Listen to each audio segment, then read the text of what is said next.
My message today is becoming fruitful despite afflictions. The reality of life is ups and downs, twists and turns. People have wrestled with pain and suffering. The question is when afflictions come, and they are often ask themselves these questions. Why do these things happen? Why me? Why do they happen to good and decent people of the Lord? Malcolm Muggeridge, philosopher, apologist and writer, said this. Contrary to what might be expected, I look back on experiences that at the same time seem especially desolating and painful with particular satisfaction. Indeed, I can say with complete truthfulness that everything I have learned in my 75 years in this world, everything that has truly enhanced and enlightened my existence has been through affliction and not through happiness, whether pursued or attained. In other words, if it were to be possible to eliminate affliction from our earthly existence by means of some drug or other medical mumbo-jumbo, the result would not be to make life delectable, but to make it too banal and trivial to be endurable. This, of course, is what the cross signifies, and it is the cross more than anything else that has called me exorably to Christ. My friends, similarly, afflictions are vital for our personal growth, and in learning this through afflictions, we will become an inspiration to many people in the community or around the world. In today's sermon, we will observe the life of Joseph, who had many unexpected twists and turns, ups and downs, and 13 years of pain, hardship, affliction. Yet God blessed Joseph in an unimaginable way. As a result, he became the second most powerful man in Egypt. As recorded in Genesis chapter 41, verse 41 to 44. And thereafter, God blessed Joseph with two sons. He named his second son Ephraim, which has the meaning of being fruitful through affliction. Let's look at three types of affliction Joseph went through in the period between the ages of 17 to 30, and how God made him fruitful at every stage, and how God made Pharaoh as a second person in command in the Egyptian empire. The story begins at Genesis chapter 37, when Joseph was just 17 years old. I want to make a point is this: God can make you and I fruitful through every affliction you and I face. What afflictions are you going through right now? How are you reacting to it? Can you believe for the God of Joseph to make something beautiful out of your affliction? Three of the afflictions through which Joseph became fruitful are: first, he became fruitful despite personal betrayal. In Genesis chapter 37, it tells the story of how his brothers took revenge against him because of their jealousy and betrayed him. It all began because of the favor their father Jacob blessed Joseph with a beautiful color coat. One of Jacob's favorite status on Joseph is that he made him such a special favorite son among the rest of his brothers. Joseph's status was that of being the favorite son. And to make matters worse, Joseph had a dream. He had a dream from God, but he didn't interpret the dream well. It was wrong in the first place when he shared his interpretation of his dream. And also, he shared the dream much earlier, which is another mistake that he made with his brothers. And in this dream, he dreamed that he ruled over his entire family. And as a result of sharing the dream, Joseph's brothers became angry, and they were filled with jealousy, bitterness, and hatred towards him. The brothers seized the opportunity one day to take a revenge and initially planned to kill him. But Reuben and Judah intervened with the intention to leave him in the pit rather than kill him. And suddenly, a group of Midianite merchants passed by them and heard their conversation, and they sold their brother to the slave traders,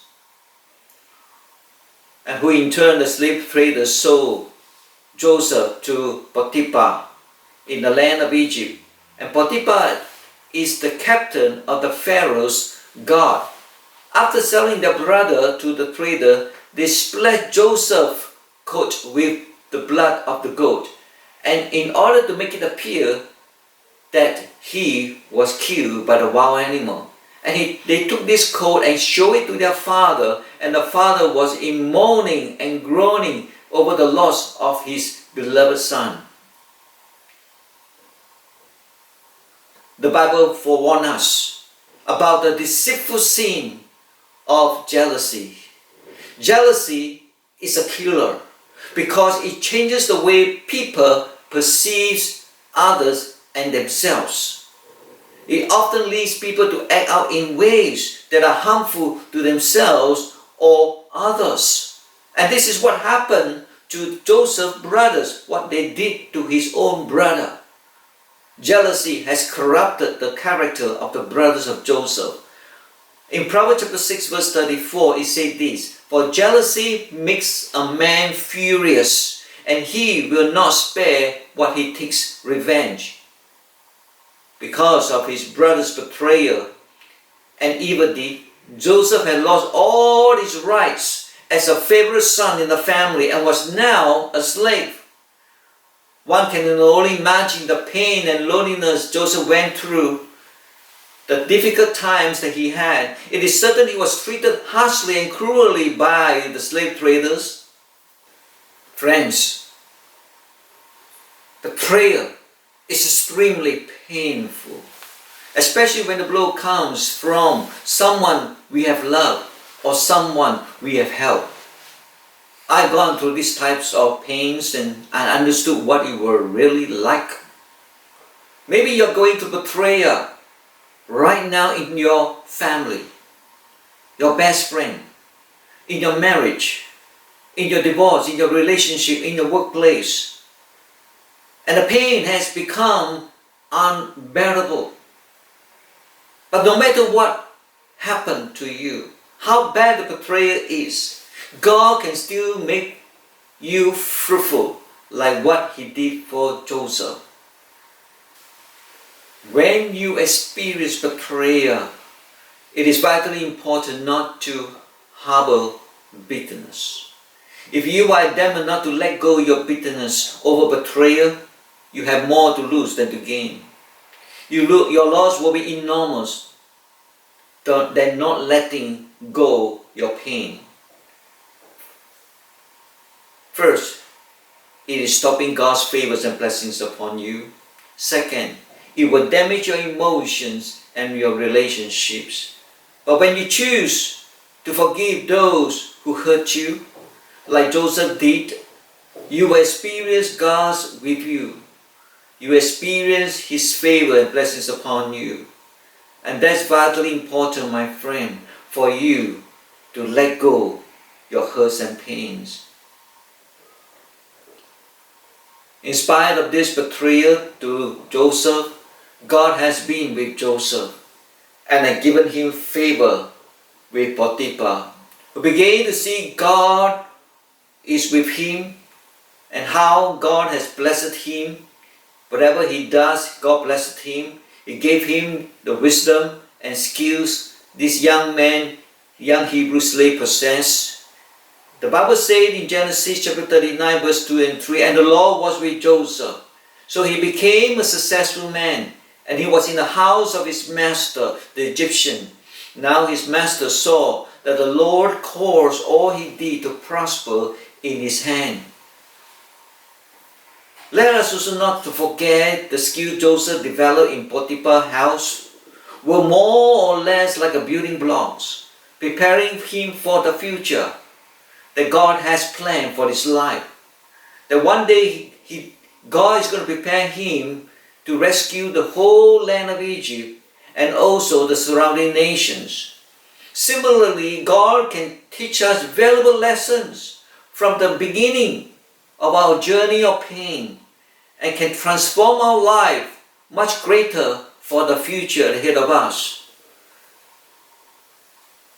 Joseph's status has been changed, as we know, from being favorite son to being favorite slave. God broke Joseph. God broke Joseph by taking him out of comfortable circumstances and stretching him that God has prepared for him for a greater favor and blessing to come. God often has to break us before he can use us. Are you willing to let God do whatever he needs to in your life to make you usable to him? As a result of Joseph's integrity in the midst of adversity, Genesis 39 tells us that Joseph gained favor with Potiphar because the Lord was with him to bless him. Eventually, Potiphar put Joseph in charge of his entire household and other matters, and this was the highest honor given to him by Potiphar. God in turn blessed Potiphar's household in abundance because of Joseph. Similarly, even in our affliction, God can still make us a blessing to others. Joseph's status has now changed even further. He has been moved from being favorite son to favorite slave in Potiphar's household. God indeed has made him fruitful despite of his afflictions, despite of betrayal. Thousands and thousands of years later, Stephen is telling us how God was with Joseph. In the book of Acts chapter 7 verse 9 to 10, Stephen said, because the patriarchs were jealous of Joseph, they sold him as a slave into Egypt, but God was with him and rescued him from all troubles. He gave Joseph wisdom and enabled him to gain a goodwill of Pharaoh, king of Egypt. So Pharaoh made him ruler over Egypt and all his palace. Joseph, has he lived a life of integrity? He let go of his bitterness. He put his trust in God in the times of affliction through betrayal. He was faithful to God in the midst of adversity and prosperity. He's a great example for us to follow. Are you living faithfully in the midst of prosperity and adversity? Are you obedient to God in the midst of your adversity and prosperity? Do others around you see Christ in you?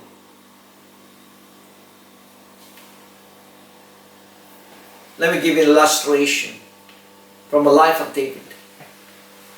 In Samuel chapter 23, it tells a story of how David rescued the city of Keilah from the Philistines.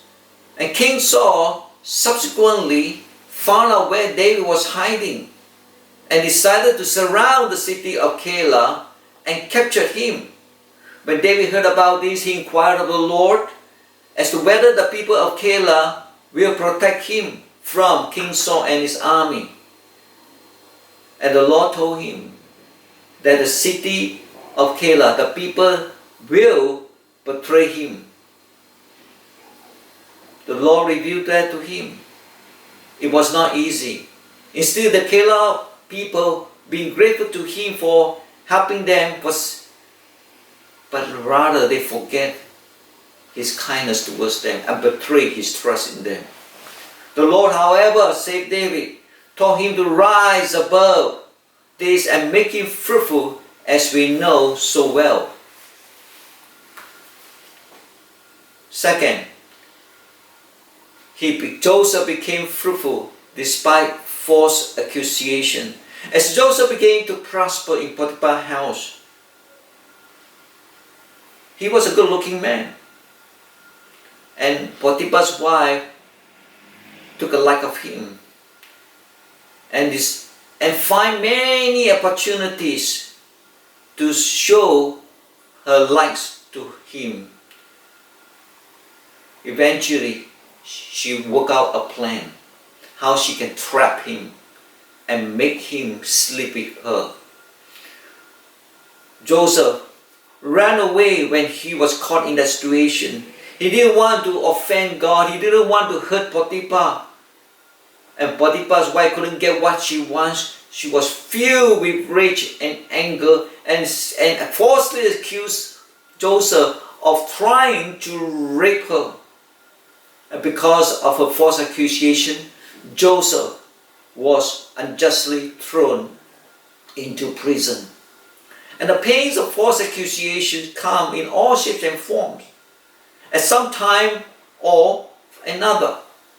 Character assassin likes to use false accusation as one of their deadly weapons. Character assassination is one of the most difficult challenges a human being can face. It's also shocking how such false accusation can do so much damage, as we can see in the life of Joseph. How we handle it will determine how fruitful we will be through it.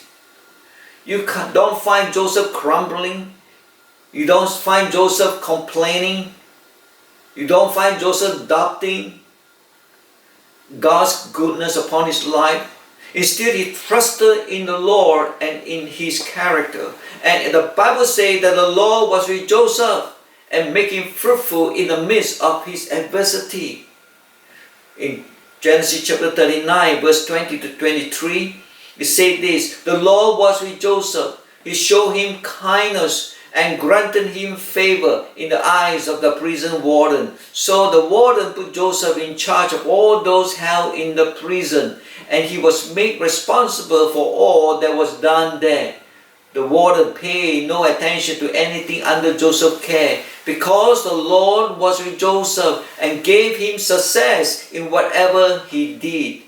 Indeed, the Lord will be with us when we stop complaining, when we stop grumbling, when we stop doubting, and instead we trust in God in our times of adversity. It is important to keep yourself in God's perspective like Joseph did.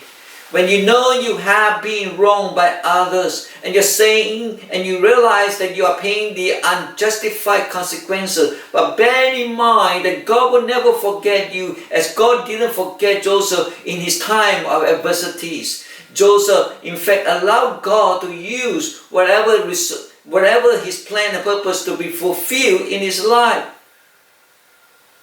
Joseph is allowing God to use him right where he is. Joseph now found favor with the prison warden, who in turn made him the second person in command of the prison. Joseph's status had changed over again. He had gone from being favorite son to favorite slave, and was now the favorite prisoner. He became fruitful to the affliction of false accusation. And finally, Joseph became fruitful despite being forgotten. As the stories unfold before us, when you read in the book of Genesis chapter 40, that it tells us that the king cupbearer and the king's baker, both of them were thrown into prison because they offended Pharaoh, the king of Egypt. And thus, they were under the care of Joseph. And in the same night, both of them had a dream. And they were troubled when they woke up from the dream. And they shared with Joseph. And Joseph interpreted the dream with so much accuracy. In verse 14 to 15, we find Joseph pleading with the chief cupbearer to speak to the king on his behalf. That once he is released, stating his innocence to the accusation brought against him. Sadly, verse 23 tells us, the chief cupbearer, however, did not remember Joseph. He forgot him. In fact, his forgetfulness lasted 2 full years. However, Joseph was learning to be fruitful despite of being forgotten. What about you, my friend? Have your efforts and your hard work or the promise made been forgotten? Maybe by your own boss, maybe by some members of your family, maybe by your close friend, maybe in your hard work in the ministry seems to have been forgotten by others. Do you feel that maybe the Lord has forgotten you? My friends, be patient and keep trusting the Lord like Joseph did, and He will lift you up at His right time. The Lord will never forget you. The Lord will never leave you nor forsake you, as the Bible tells us in the book of Genesis. The Lord was with Joseph in times of adversity, in times of his troubles. There's often a delay before we see God work His plan, how He reveals His full plan to us. And delays, I see in God's pattern, is always a necessary time of spiritual preparation for our future that God has planned for us. How do you see God's hand, my friend, in the delays in your life? Joseph's life teaches us that disappointments are vital to spiritual growth because they demand faith and resting all hope upon Yahweh, upon God.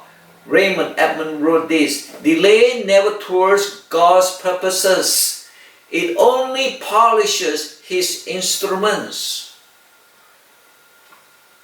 2 years had passed by, and one day Pharaoh had a couple of bad dreams that troubled him in his sleep, and none of his wise men could interpret the dream.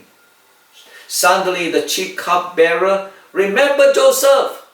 He shared with Pharaoh that how Joseph interpreted his dream with accuracy. And instantly the Pharaoh asked the cupbearer to go and get Joseph quickly and bring him to my presence. God may do the same for you in unexpected ways, in unexpected places. If we look with eyes of faith, we can see God's fingerprints everywhere. Joseph was called in by Pharaoh, and he interpreted the king's dreams accurately. And Joseph found favor before Pharaoh and was released from prison and promoted to the second most powerful person in the Egyptian empire. At the age of 30, he was also assigned the huge task of saving the nation of Egypt and the surrounding world from the famine that was about to break out. Joseph handled the task to perfection. In the process, he was used by God to bring restoration to his family and to save the nation of Israel. Joseph, once again, his status had been changed from a favorite son to the favorite slave, from favorite slave to favorite prisoner, and now he became the second most powerful person in the land of Egypt next to the throne of Pharaoh.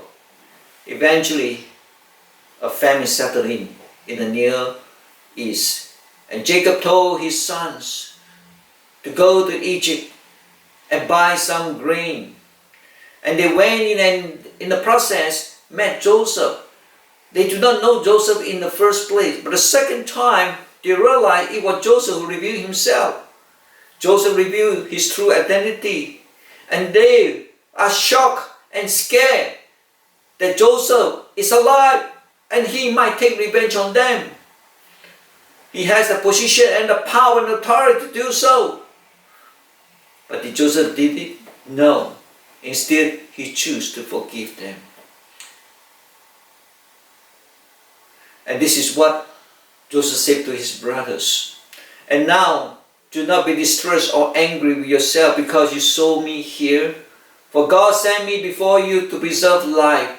For the famine has been in the land these 2 years, and there are yet 5 years in which there will be neither plowing nor harvest. And God sent me before you to preserve for you a remnant on earth and to keep alive for you many survivors. So it was not you who sent me here, but God. He has made me a father to Pharaoh and Lord of all his house and ruler over all the land of Egypt.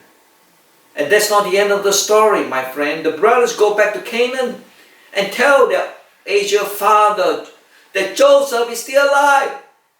And Jacob can't believe it. My beloved son is alive. But eventually they convince him, are you sure? Yes, he's alive. And Jacob and his family went to Egypt. And the family was reunited. And Joseph introduced his family to Pharaoh. And they lived in peace in Pharaoh's empire for many, many years. Finally, Jacob dies at the age of 147. Now, it's just Joseph and his brothers. And they fear that with Jacob's death, he might take a revenge on them. And this is what they say to Joseph. Oh, by the way, before Dad died, he told us to tell you to treat us kindly. It sounds like just one more deception to cover their guilt. But Joseph said these words to them. Listen to the words in Genesis chapter 50, verse 19 to 20, as was recorded. Do not fear, for am I in the place of God? As for you, you meant evil against me, but God meant it for good, to bring it about that many people should be kept alive as they are today. Think about it. How could Joseph talk like this? What had happened to him? The answer is simple. He saw God everywhere in his life. Even in times of adversity. Look how Joseph said it. You meant evil against me, but God meant it for good. Both sides of that statement are true. You meant evil against me. Or what the brother had done truly were wrong, were evil. And Joseph doesn't sugarcoat the truth. They are 100% responsible for what had happened to Joseph. But Joseph said this, God meant it for good. This doesn't mean that evil isn't evil. It just means that God is able to take the evil action of sinful man and use them to accomplish his plans, his purpose. Joseph saw the invisible hand of God at work in his life. He understood that behind his conniving brothers stood the Lord God who had orchestrated the entire affair in order to get him to just the right place at just the right moment in order to save his whole family. Joseph is saying, though your motives are bad, God's motives are good. Though it took years and years for God's purposes to be clear, in the end Joseph saw the hand of God behind everything that had happened to him. I want to close it here with these few words. Joseph faced the afflictions of being rejected, of being falsely accused, of being forgotten. Yet God was with him. And what God wanted for our character is this, that He wants to build our character into Christ likeness. He wants to give us favors and blessings in this much more time to come and fulfill God's plan to Israel. God uses everything, my friends, and He wasted nothing. There are no accidents with God, only incidents. These incidents include events that seems to be senseless to us. God's ultimate purpose is to shape us, His children, into the image of His Son Jesus. He often used difficult movements and human tragedies to accomplish that purpose. Many verses in the Bible teaches this truth, including the book of Acts chapter 17 verse 28 says this, in Him we live and move and have our being. In Colossians chapter 1 verse 17, in Him all things hold together. Hebrews chapter 1 verse 3, He upholds the universe by the word of His power. Proverbs 16 verse 9, the heart of man plans his way, but the Lord establishes his steps. Especially Psalms 115 verse 3, our God is in the heavens. He does all that He pleases. Hebrews 11:22 reminds again, by faith Joseph at the end of his life mentioned the exodus of the sons of Israel and gave instruction about his burial. Charles Spurgeon said this, they who dive in the sea of affliction bring up rare pearls. My friends, God not only sees the whole picture of your life, but He also sees the tiniest details in your life. God cares the tiniest details of your life. Nothing escapes His notice, for He is so loving concern for you. Even the little things. He knows when a sparrow falls. He knows the numbers of hairs in your head. He keeps the tracks of the stars in the sky. He knows all about you. He set the date of your birth. He set the date of your death. And He ordains everything that comes to pass in between. Will you trust God with the details of your life? Not can you, but will you?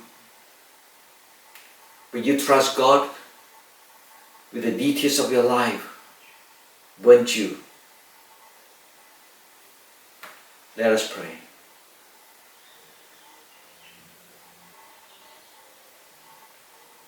My Heavenly Father, I pray that whenever we are facing afflictions, that we will remember it's just only a season. It took 13 years for Joseph to go through so much pains and loneliness, being betrayed by his brothers, being forgotten. Father, I pray that You will help us. Help us, oh Father, to remember that You will never forget us, nor will You leave us. That in our times of affliction, I pray that Your grace will be added upon us and remind us of Your goodness and mercy shall follow us all the days of our life. I pray, O Father, that You will remember us to always live a life of integrity in the times of adversity and in times of prosperity. Like Joseph did, help us, Lord, we pray, so that we can be an example to many, an inspiration to many, and that they may worship You, who You are. Help us, Lord, we pray, in the name of Jesus Christ. Amen.